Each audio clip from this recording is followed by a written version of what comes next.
In The Chosen, of course, we have our choice of heroes and villains. And of course, the top heroes and villains really in this story are one, Peter, right here, Shahar, who plays Peter, and then of course, Pilate right here.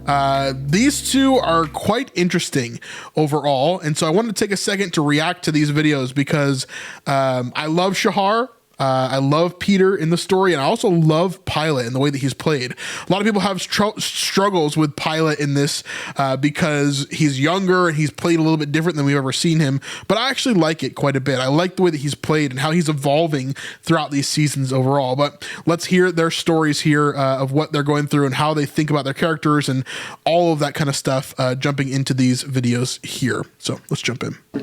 I'm Andrew Allen, and I play Pontius Pilate, who is getting in deeper and deeper over his head. Pontius Pilate is the governor of Jerusalem, Judea, and his father helped get him this position. Now, this isn't a biblical thing, right? We don't know that his father helped get him this position, but within the story of The Chosen, Dallas often says that he thinks of Pilate as a kid who wanted to go to film school, but his dad made him go into the army, right? And so that's kind of how this is here. Pilate wants to be a philosopher. He wants to be intellectual, but he's been forced to be in government here from his father, even though he doesn't really want to be. So that's not historically necessarily accurate, but it is how they're showing him within The Chosen in order to see a new side of Pontius Pilate. He wants an easy, simple life that includes a lot of fun, I think. Sounds nice, right? But that's not what he ends up getting. The arc of Pontius is interesting because at first we see him as this sort of very petulant, gregarious, pompous guy, like nothing in the world bothers him, and he lives this lavish, easy life. And then that fun starts being stripped away, and a sense of real responsibility is a weight on his shoulders. Yeah, this is really interesting. We see this a lot through Atticus, especially in season 5, where Atticus really pushes Pontius, and we're seeing more and more of that, especially season 5 and into season 6. We're going to really see where Pontius has to go and what he has to do and how he has to become a leader, whether he likes it or not. And so, yeah, really interesting take on it. I feel it over my head a lot, you know? I think most people do, if you're being honest. Atticus is a spy for the Roman government who is an informant for Pontius personally. And again, this is not how the Cohorte Urbanae works. This is not what Atticus's role really would have been in history. However, that's what he is in the show. They have a long-standing fraternal, paternal friendship, which is rare for Pontius. He doesn't have many friends or anyone really around him he can trust, and he does trust Atticus. Atticus continually tells Pontius that Jesus is serious, that he needs to take him serious, that he's seen things he doesn't understand, that this could be a pivotal moment in Pontius's career, that it could bring everything crashing down if it's not handled correctly. There's a great scene with him and Atticus standing up on the balcony. He's like joking, like, if I understood any of this, it would be a miracle, wouldn't it? You know, and Atticus is like, you better understand it. Yeah, it's your job to. You're going to have to figure this out. If you don't, you're done. Like your position's done. Could be worse from the Roman government. You know, because I've seen things that, you know, I don't know how to explain. And that scares Pontius, and we see that he's scared. Yeah, it's like seeing a mentor get terrified for the first time. You know, you're used to seeing them be so strong and you can follow them anywhere and they know exactly what they're doing, or at least it seems like it. And to see a mentor fail or to falter for the first time is going to be really terrifying. You know, as season 4 goes on, we sort of start to see his mask slip a bit, and we're like, oh, he is concerned, and he should be. The thing about Pontius is he's quite vulnerable. Like in the large dinner scene with Herod, we see Pontius trying to be his outgoing self. He wants to appear strong, and especially I think in front of Herod, who's much older and wiser and more experienced than him. He sort of threatens his power and wields it in front of him, but internally he's twisted and he's unsure of what's really happening. Yeah, I mean, in terms of power, Pontius would definitely have way more power than Herod. Even Herod is a commander of this. You know, he's the king of the Jews technically, right? But most of the Jews don't even like him, And then Pontius, on the other hand, has command of hundreds of thousands, if not more, soldiers around Israel. And so he would pretty easily be able to take care of Herod if he had to. But in this story, of course, he'd be wary about that and try not to provoke and things like that. People like Pilate who, really have not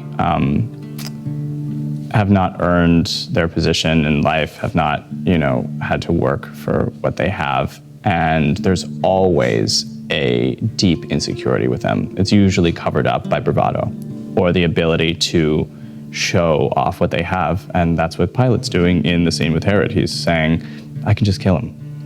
We could just kill him. I think we all know how the story ends, so his problems are not going to get any better in season 5. Yeah, it's quite interesting. The traditional view of Pilate, and especially his wife, is that his wife, Claudia, actually becomes a Christian, that she becomes a follower of Jesus later on. We don't really know about Pilate. We don't really know where his story goes or what happens to him or what goes on after his time in Judea here. We know that he's eventually taken out of his position, of course, but we don't really know a lot of his story, I think, historically, past that point. Pilate's problems are probably going to get a lot worse. He's going to have bigger challenges than he's ever had. And he's going to be more vulnerable than he's ever been. The weight of the world will just keep coming down on his shoulders. Yeah, I can't wait for the scene where he washes his hands. I think that's going to be a really, really good scene where he's like washing his hands of this whole situation. It's not his fault that Jesus dies. He kind of gets to blame somebody else. Here we see Shahar, of course, as he talks about Peter, which is really interesting. We don't see a lot of Shahar in interviews. And so this is a really great moment here. I haven't seen this yet, so let's watch it. AB marker. I'm Shahar Isaac, and I play Shahar Isaac? All of us are saying his name horribly wrong, I'm sure. Simon Peter. And who is Simon Peter? And who is Simon Peter? The person said in the background. Let me put up the volume a little bit on this one. Who is Simon Peter? This is an interesting thing because Shahar comes from Israel. I think he's more of like a secular Jew, would be my guess. And so I do wonder what his actual internalized like images of what these historical figures are, because for me, they're so real, right? Like I see them as historical figures that did this, this, and this, right? And we have historical evidence for all of that. But for a lot of people outside the faith, I think it's a bit different, right? So I wonder what his internalized thoughts are for this character. In the story that we are telling, we start by seeing a fighter.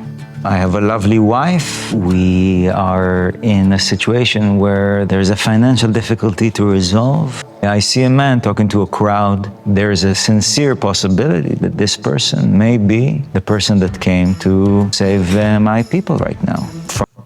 From that moment on, we go on the road together. I always love seeing this image. They use it quite a lot in like marketing and stuff. And you just have like the second James right here, just like hiding in the middle. I just love that he's there. It's so funny. What would the Chosen have been if we just continued with these other Jameses? Who knows? I love Abe though. Abe is the best James in my opinion. Being in a small village and feeling dominant, you don't feel like you need to be following anybody. And I'm not talking about any religious aspects here. I'm talking about a personal, being a part of a group is something that is difficult for somebody who is an individual. It's tough. I think I have realized at some point in my life that we are all kind of prisoners of our circumstances. So how you react to me might not have anything to do with me, but it has everything to do with you and how you are feeling about yourself. And realizing that somebody may know something that you don't, and that's not an easy thing. And also to not always understand the solution. I'm not one that likes to hear, you'll see, you'll get it, because what? Get what? When? Yeah, give me the answer. I need to know, black and white. Give me it right now. I think that friendship is I'm with you, you will do everything you can for me, and I'll do everything I can for you. When that is betrayed, I think I'm completely broken from it. You know, the fact that something has happened to me while I was there helping you, you know, it's my wife. Yeah, it feels like She's the first. What is happening? My computer attacked me for a second there. It feels unfair, is what I was going to say. When Simon Peter has to deal with his wife's miscarriage and all that kind of stuff, again, not biblical, but within the story here, he's having to fight back and forth about like, okay, I feel like I was giving you my everything, but it feels like you're not giving me your everything, right? Which can sometimes feel unfair with God, but God knows best, after all, about everything here. First person that you need to take care of. That breaks faith and trust very deeply. So when I come out into the water, I don't know if I wanna drown. I don't know what I want anymore, you know? It's kind of like the standing on the edge moment. I just had it. And I have to admit at that moment, you know, I did the prep that I have to do, and I just came and allowed it to affect me. And we were in the middle of the water for hours, entire night. Yeah, that had to have been one of the hardest shoots ever. It couldn't be more real. Everybody knows the end, right? Everyone knows how it ends, but I don't think we could actually create an interesting story if we don't go through each station along the way. I think the beautiful thing is that we don't know where it's going to go. And I've treated this show from the beginning in the same way, honoring the writers and what's on the page, and realizing that this is a world that's being written and not already sealed. So now, if we were talking after season 5, I think that I'm about to get the keys and be the one that needs to drive, or whether it's the end for all of us. I don't know. If they would give us the script already for the next season, I could tell you. Obviously, this was shot quite long ago, probably while they're filming season 5 and before they got the scripts for season 6. But yeah, we're seeing kind of like his understanding of where he thinks Peter's going to go. I think there's a lot more to Peter than I think even Shahar realizes. I think Dallas writes into this character a lot of what theologically is there for Peter as well. Now, all of us are going to disagree on who Peter is to you, and whether he has the keys to the kingdom, or what that actually looks like, whether he's Petros or Petra. We've talked a lot about that in the past, but yeah, a really, really interesting character overall. Peter, of course, being one of the most important characters within the group as just a leader in general.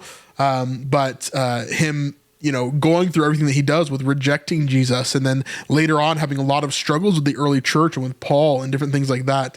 There's a lot of interesting things that happens with Peter overall, and how his journey is like one of great highs and great lows, and what that looks like for us overall. Anyway, love Shahar, love what he does in the show for sure. Love these actors. Let me know your thoughts in the comments down below about these actors. What do you love about them? What do you like about these guys in particular? Of course, we'll see you guys on the next one. Peace.